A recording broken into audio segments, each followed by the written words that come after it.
ಬಿಜೆಪಿಯ ಕೌಂಟ್ಡೌನ್ ಪ್ರಾರಂಭ ಆಗಿದೆಯಾ? ಪಕ್ಷದ ಒಳಗೆ ದಿಢೀರನೆ ಸಂಚಲನ ಸೃಷ್ಟಿಯಾಗಿದೆಯಾ? ಕಾಕ್ರೋಚ್ ಪಾರ್ಟಿಯ ಪ್ರತಿಭಟನೆ ಬಿಜೆಪಿಯ ಹಣೆಯಲ್ಲಿ ಸೋಲಿನ ನೆರಿಗೆಯನ್ನು ಮೂಡಿಸಿದೆಯಾ? ಇಲ್ದಿದ್ರೆ ತುರ್ತಾಗಿ ಅದು ರಾಷ್ಟ್ರೀಯ ಪದಾಧಿಕಾರಿಗಳ ತಂಡವನ್ನು ಪುನರ್ರಚಿಸಿದ್ದೇಕೆ? 65 ಮಂದಿಯ ರಾಷ್ಟ್ರೀಯ ಪದಾಧಿಕಾರಿಗಳ ತಂಡದಲ್ಲಿ 40 ವರ್ಷಕ್ಕಿಂತ ಕೆಳಗಿನ 6 ಮಂದಿ ಇದ್ದಾರೆ. 40 ರಿಂದ 49 ವರ್ಷ ವಯಸ್ಸಿನ 15 ಮಂದಿ ಇದ್ದಾರೆ. 50 ರಿಂದ 59 ವರ್ಷ ವಯಸ್ಸಿನ 21 ಮಂದಿ ಇದ್ದಾರೆ. ಜೆನ್ಜಿ ಪೀಳಿಗೆಯ ಪ್ರತಿಭಟನೆ ಬಿಜೆಪಿಯ ಒಳಗೆ ತಲ್ಲಣವನ್ನು ಸೃಷ್ಟಿಸಿದೆಯಾ? ಪಕ್ಷದ ಹೊಣೆಗಾರಿಕೆಯಿಂದ ಅಮಿತ್ ಮಾಳವೀಯ ಅವರನ್ನೇ ಬಿಜೆಪಿ ಉಚ್ಚಾಟಿಸಿದ್ದೇಕೆ? ಜೆನ್ಜಿ ಪೀಳಿಗೆಯ ಪ್ರತಿಭಟನೆಯನ್ನು ಎದುರಿಸುವಲ್ಲಿ ಬಿಜೆಪಿಯ ಐಟಿ ಸೆಲ್ ವಿಫಲವಾಗಿದೆ ಎಂಬುದನ್ನು ಇದು ಸೂಚಿಸ್ತಾ ಇಲ್ವೇ? ಮುಸ್ಲಿಮರನ್ನು ಈವರೆಗೆ ಹೊರಗಿಡುವುದನ್ನೇ ಧೋರಣೆಯಾಗಿ ಸ್ವೀಕರಿಸಿದ್ದ ಬಿಜೆಪಿ ಇದೀಗ ಈ 65 ಮಂದಿ ಪದಾಧಿಕಾರಿಗಳ ತಂಡದಲ್ಲಿ 2 ಮುಸ್ಲಿಮರನ್ನು ಸೇರಿಸಿದ್ದೇಕೆ? ಉತ್ತರ ಪ್ರದೇಶದ ಪ್ರೊಫೆಸರ್ ತಾರಿಕ್ ಮನ್ಸೂರ್ ಅವರನ್ನು ರಾಷ್ಟ್ರೀಯ ಉಪಾಧ್ಯಕ್ಷರನ್ನಾಗಿ ಬಿಜೆಪಿ ನೇಮಿಸಿದೆ. ಉತ್ತರ ಪ್ರದೇಶದ ಇನ್ನೋರ್ವ ವ್ಯಕ್ತಿ ಬಾಸಿತ್ ಅಲಿ ಅವರನ್ನು ಬಿಜೆಪಿಯ ರಾಷ್ಟ್ರೀಯ ಅಲ್ಪಸಂಖ್ಯಾತ ಮೋರ್ಚಾದ ರಾಷ್ಟ್ರೀಯ ಅಧ್ಯಕ್ಷರನ್ನಾಗಿ ಮಾಡಲಾಗಿದೆ. ಇಬ್ಬರು ಉತ್ತರ ಪ್ರದೇಶದವರೇ. ಮುಸ್ಲಿಮರಿಗೆ ಕೇಂದ್ರ ಸಚಿವ ಸಂಪುಟದಲ್ಲಿ ಸ್ಥಾನವನ್ನೇ ನೀಡದ ಪಕ್ಷವೊಂದು ದಿಢೀರಾಗಿ ರಾಷ್ಟ್ರೀಯ ಉಪಾಧ್ಯಕ್ಷ ಸ್ಥಾನಕ್ಕೆ ಮುಸ್ಲಿಮರನ್ನು ಆಯ್ಕೆ ಮಾಡಿಕೊಂಡದ್ದೇಕೆ? ಉತ್ತರ ಪ್ರದೇಶದಲ್ಲಿ ಮುಂದಿನ ವರ್ಷ ಅಸೆಂಬ್ಲಿ ಚುನಾವಣೆ ನಡೆಯಲಿದೆ. ಆ ಹಿನ್ನೆಲೆಯಲ್ಲಿ ಮುಸ್ಲಿಮರನ್ನು ಓಲೈಕೆ ಮಾಡಬೇಕಾದ ಒತ್ತಡಕ್ಕೆ ಬಿಜೆಪಿ ಒಳಗಾಗಿದೆ. ಇದು ಹೌದು ಎಂದಾದರೆ ಈ ಒತ್ತಡ ಯಾವ ಕಾರಣದಿಂದ ಉಂಟಾಗಿದೆ? ಮುಸ್ಲಿಮರನ್ನು ಅಪರಾಧಿ ಸ್ಥಾನದಲ್ಲಿ ನಿಲ್ಲಿಸಿ ಮಾಡುವ ರಾಜಕೀಯಕ್ಕೆ ಭವಿಷ್ಯ ಇಲ್ಲ ಅನ್ನೋದು ಬಿಜೆಪಿಗೆ ಗೊತ್ತಾಗತೊಡಗಿದೆಯೇ?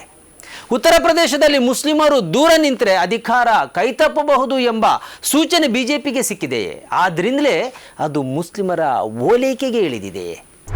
We have continuous dialogue with the leaders of the minority community, whether it is Christian, one thing. And we in RSS we say this very concept of religious minority in India is not on sound basis.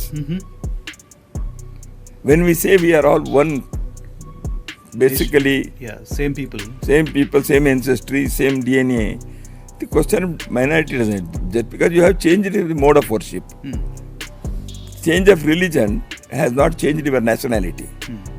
That is what we believe. ವೀಕ್ಷಕರೇ, ಇದು ಏಟರ್ speak. 65 ಮಂದಿ ರಾಷ್ಟ್ರೀಯ ಪದಾಧಿಕಾರಿಗಳ ತಂಡದಲ್ಲಿ ಅಮಿತ್ ಮಾಳವೀಯ ಅವರ ಹೆಸರಿಲ್ಲದಿರೋದು ಬಿಜೆಪಿಯ ಸದ್ಯದ ಆತಂಕವನ್ನು ಸೂಚಿಸುತ್ತದೆ. ಬಿಜೆಪಿಯನ್ನು 2014ರಲ್ಲಿ ಗೆಲ್ಲಿಸಿದ್ದೇ ಅದರ ಐಟಿ ಸೆಲ್ಲು. ಮತದಾರರನ್ನು ತಲುಪುವುದಕ್ಕೆ ಅದು ಫೇಸ್ಬುಕ್ ಮತ್ತು ವಾಟ್ಸಪ್ ಅನ್ನು ಬಹಳ ದೊಡ್ಡ ಮಟ್ಟದಲ್ಲಿ ಬಳಸಿಕೊಂಡಿತು. ಮುಂದಿನ 2 ಲೋಕಸಭಾ ಚುನಾವಣೆಯಲ್ಲೂ ಬಿಜೆಪಿಯ ಕೈ ಹಿಡಿದದ್ದು ವಾಟ್ಸಪ್ ಮತ್ತು ಫೇಸ್ಬುಕ್ಕೇ ಆಗಿತ್ತು. ಹಾಗೆಯೇ ಸೋಷಿಯಲ್ ಮೀಡಿಯಾವನ್ನು ಅದು ಸಮರ್ಪಕವಾಗಿ ಬಳಸಿಕೊಂಡಿತು. ಇತ್ತೀಚಿನ ವರ್ಷಗಳಲ್ಲಿ ಅಮಿತ್ ಮಾಳವೀಯ ಅತ್ಯಂತ ಪ್ರಭಾವಿಯಾಗಿ ಬೆಳೆದಿದ್ದರು. ಐಟಿ ಸೆಲ್ನ ಮುಖ್ಯಸ್ಥರಾಗಿ ಅವರು 10 ಹಲವು ಕಾಂಗ್ರೆಸ್ ವಿರೋಧಿ ನರೇಟಿವ್ಗಳನ್ನು ಕಟ್ಟಿ ಚರ್ಚೆಯಲ್ಲಿದ್ದರು. ಸುಳ್ಳು ನರೇಟಿವ್ಗಳನ್ನು ಸೃಷ್ಟಿ ಮಾಡುವಲ್ಲೂ ಅವರು ಎತ್ತಿದ ಕೈಯಾಗಿದ್ದರು. ಬಿಜೆಪಿಗೆ ನಿರಂತರ ವಿಜಯವನ್ನು ದೊರಕಿಸಿಕೊಡುವಲ್ಲಿ ಅಮಿತ್ ಮಾಳವೀಯ ಅವರ ಪಾತ್ರ ಬಹಳ ದೊಡ್ಡದು. ಆದರೆ ಕಾಕ್ರೋಚ್ ಪಾರ್ಟಿ ಅಮಿತ್ ಮಾಳವೀಯ ಅವರ ಬಂಡವಾಳವನ್ನು ಬಯಲಿಗೆಳೆಯಿತು. ಜೆನ್ಜಿ ಪೀಳಿಗೆಯ ತಂತ್ರಜ್ಞಾನದ ಅರಿವಿನ ಮುಂದೆ ಅಮಿತ್ ಮಾಳವೀಯ ಬಚ್ಚ ಅನಿಸ್ಕೊಂಡ್ರು. ಅವರ ಐಟಿ ಸೆಲ್ಲು ಮಖಾಡೆ ಮಳಗಿತು. ಯುವ ಪೀಳಿಗೆ ಇನ್ಸ್ಟಾಗ್ರಾಮ್ನಲ್ಲಿ ಬಿರುಗಾಳಿ ಎಬ್ಬಿಸಿತು. ಕೋಟ್ಯಾಂತರ ರೂಪಾಯಿಯನ್ನು ಬಿಜೆಪಿ ಸುರಿದ್ರೂ ಅದು ನೀರಿನ ಮೇಲಿನ ಹೋಮವಾಗಿ ಬದಲಾಯಿತು. ಮಾತ್ರ ಅಲ್ಲ, ಈಗ ಕಾಕ್ರೋಚ್ ಪಾರ್ಟಿಯ ಹೋರಾಟದ ಪ್ರೇರಣೆಯಿಂದ ಉತ್ತರ ಭಾರತದಲ್ಲಿ ಜೆನ್ಜಿ ಆಲ್ಫಾ ಪೀಳಿಗೆ ಪ್ರತಿಭಟನೆಗೆ ಇಳಿದಿದೆ. ಪುಟ್ಟ ಮಕ್ಕಳು ಶಾಲೆಗೆ ಬಂಕ್ ಮಾಡಿ ಪ್ರತಿಭಟನೆ ಮಾಡ್ತಾ ಇದ್ದಾರೆ. ತಮ್ಮ ಶಾಲೆಯನ್ನು ದುರಸ್ತಿಗೊಳಿಸಿ ಎಂದು ಹೇಳ್ತಾ ಇದ್ದಾರೆ. ಬಿಜೆಪಿಯ ಇಮೇಜು ಪ್ರತಿದಿನ ಕುಸಿತಾ ಇದೆ. किस पार्टी को पहला वोट करिएगा? ऑप्शन दे देते हैं, बीजेपी, जेडीयू, आरजेडी. बीजेपी को तो नहीं करेंगे. क्यों? बस पसंद नहीं है हमको.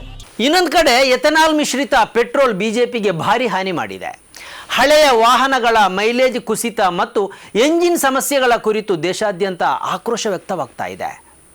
ಹಳೆಯ ವಾಹನಗಳಿಗೆ 20% ಬದಲು 10% ಎಥನಾಲ್ ಬೆರೆಸುವುದು ಒಳಿತು ಎಂದು ಸರ್ಕಾರದ ಮುಖ್ಯ ಆರ್ಥಿಕ ಸಲಹೆಗಾರರೇ ಲೇಖನ ಬರೆಯುವ ಹಂತಕ್ಕೆ ತಲುಪಿದೆ. ಕಬ್ಬು ಮತ್ತು ಮೆಕ್ಕೆಜೋಳದಿಂದ ಎಥನಾಲ್ ತಯಾರಿಕೆಗೆ ಅತಿಯಾದ ನೀರು ಮತ್ತು ಜಮೀನು ಬಳಕೆ ಆಗ್ತಾ ಇದೆ. ಇದರಿಂದ ಆಹಾರ ಭದ್ರತೆಗೂ ಧಕ್ಕೆಯಾಗಬಹುದು ಎಂದು ಅವರು ಕಳವಳ ವ್ಯಕ್ತಪಡಿಸ್ತಾ ಇದ್ದಾರೆ. ಈ ಎಥನಾಲ್ ಕುರಿತಾದ ವಿರೋಧಕ್ಕೆ ಸರಿಯಾದ ಪ್ರತಿರೋಧವನ್ನು ಒಡ್ಡುವಲ್ಲಿ ಮಾಳವೀಯ ಅವರ ನೇತೃತ್ವದ ಐಟಿ ಸೆಲ್ಲು ವಿಫಲವಾಗಿದೆ. पूरा देश की गाड़ी को खत्म कर दिया नितिन गडकरी ने.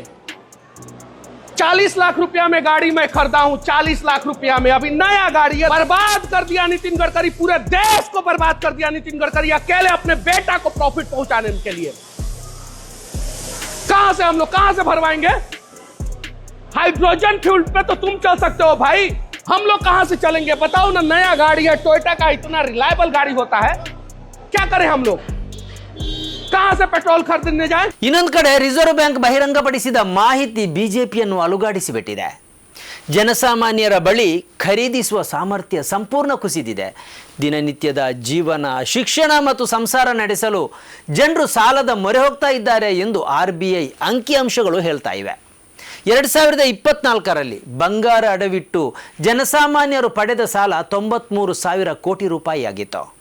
2026ರ ವೇಳೆಗೆ ಇದು 4,61,373 ಕೋಟಿ ರೂಪಾಯಿಗೆ ಏರಿದೆ. ಅಂದರೆ ಭಾರೀ ಸಂಖ್ಯೆಯಲ್ಲಿ ಜನಸಾಮಾನ್ಯರು ಬಂಗಾರವನ್ನು ಬ್ಯಾಂಕಲ್ಲಿಟ್ಟು ಹಣ ಸಾಲ ಪಡೀತಾ ಇದ್ದಾರೆ ಅನ್ನೋದು ಸ್ಪಷ್ಟವಾಗಿದೆ. ಇನ್ನು ವೈಯಕ್ತಿಕ ಸಾಲಗಳ ಸಂಖ್ಯೆಯೂ ಆಘಾತಕಾರಿಯಾಗಿದೆ. 2024ರಲ್ಲಿ 103 ಲಕ್ಷ ಕೋಟಿಯಷ್ಟು ಮೊತ್ತವನ್ನು ಜನಸಾಮಾನ್ಯರು ಬ್ಯಾಂಕಿನಿಂದ ಸಾಲ ಪಡ್ಕೊಂಡಿದ್ರು. 2026ರ ಮಾರ್ಚ್ ವೇಳೆಗೆ ಇದು 134 ಲಕ್ಷ ರೂಪಾಯಿಗೆ ಏರಿದೆ. ಅಂದರೆ ದೇಶ ಆರ್ಥಿಕ ಮುಗ್ಗಟ್ಟಿನಲ್ಲಿದೆ ಎಂದು ಅರ್ಥ. ಜನರಲ್ಲಿ ಖರೀದಿಸುವ ಸಾಮರ್ಥ್ಯ ಕಡಿಮೆಯಾಗಿದೆ ಎಂದು ಅರ್ಥ. ಒಂದು ಕಡೆ ಯುವ ಪೀಳಿಗೆಯ ಪ್ರತಿಭಟನೆ, ಇನ್ನೊಂದು ಕಡೆ ರಾಮ ಮಂದಿರದ ಹುಂಡಿ ಕಳ್ಳತನದ ಗೋಜಲು, ಮತ್ತೊಂದು ಕಡೆ ವಿದ್ಯಾರ್ಥಿಗಳ ಮೇಲೆ ನಡೆಸಿದ ಅಮಾನುಷ ದಾಳಿ ಎಲ್ಲವೂ ಒಟ್ಟಾಗಿ ಬಿಜೆಪಿಯ ಬೆನ್ನು ಬಿದ್ದಿದೆ. ಈ ಬಾರಿಯ ಪಾರ್ಲಿಮೆಂಟಿಗೆ ಪ್ರಧಾನಿ ಮೋದಿ ಮತ್ತು ಗೃಹ ಸಚಿವ ಅಮಿತ್ ಶಾ ಕೊನೆವರೆಗೂ ಬರಲೇ ಇಲ್ಲ. ಜುಲೈ 20ರಿಂದ ಆಗಸ್ಟ್ 13ರವರೆಗೆ ನಡೆದ ಪಾರ್ಲಿಮೆಂಟ್ ಅಧಿವೇಶನದಲ್ಲಿ ಕೊನೆಯ ದಿನ ಆಗಸ್ಟ್ 13ರಂದು ನೆಪ ಮಾತ್ರಕ್ಕೆ ಇವರಿಬ್ಬರು ಬಂದು ಹೊರಟು ಹೋಗಿದ್ದಾರೆ. ಈ ಮೂಲಕ ವಿಪಕ್ಷಗಳ ಪ್ರಶ್ನೆಯನ್ನು ಎದುರಿಸಲು ಇವರಲ್ಲಿ ಶಕ್ತಿ ಇಲ್ಲ ಅನ್ನೋದು ದೇಶಕ್ಕೆ ಗೊತ್ತಾಗಿಬಿಟ್ಟಿದೆ. ಈ ಕಾರಣದಿಂದಲೇ ತುರ್ತಾಗಿ ರಾಷ್ಟ್ರೀಯ ತಂಡವನ್ನು ಬಿಜೆಪಿ ಪುನರ್ರಚಿಸಿದೆ. 2 ಮುಸ್ಲಿಮರನ್ನು ತಂಡಕ್ಕೆ ಸೇರಿಸಿಕೊಂಡಿದೆ. ಒಬ್ಬರನ್ನು ರಾಷ್ಟ್ರೀಯ ಉಪಾಧ್ಯಕ್ಷರನ್ನಾಗಿಯೂ ಮಾಡಿದೆ. ಮುಂದಿನ ಉತ್ತರ ಪ್ರದೇಶದ ಚುನಾವಣೆಯನ್ನು ಗೆಲ್ಲಬೇಕಾದ್ರೆ ಮುಸ್ಲಿಮರನ್ನು ಓಲೈಕೆ ಮಾಡಲೇಬೇಕು ಎಂಬ ನಿರ್ಧಾರಕ್ಕೆ ಬಿಜೆಪಿ ಬಂದಂತಿದೆ. ಕೇಂದ್ರ ಸಚಿವ ಸಂಪುಟದಲ್ಲಿ ಒಬ್ಬರನ್ನೂ ಸೇರಿಸಿಕೊಳ್ಳದ ಬಿಜೆಪಿ ರಾಷ್ಟ್ರೀಯ ಪದಾಧಿಕಾರಿಗಳ ತಂಡದಲ್ಲಿ 2 ಮುಸ್ಲಿಮರನ್ನು ಸೇರಿಸಿರುವುದರ ಹಿಂದೆ ಅದರ ಆತಂಕ ಗೋಚರಿಸ್ತಾ ಇದೆ. ದೇಶ ಬಿಜೆಪಿಯ ಪರ ಇಲ್ಲ ಅನ್ನುವುದು ಪಕ್ಷಕ್ಕೆ ಗೊತ್ತಾಗಿಬಿಟ್ಟಿದೆ.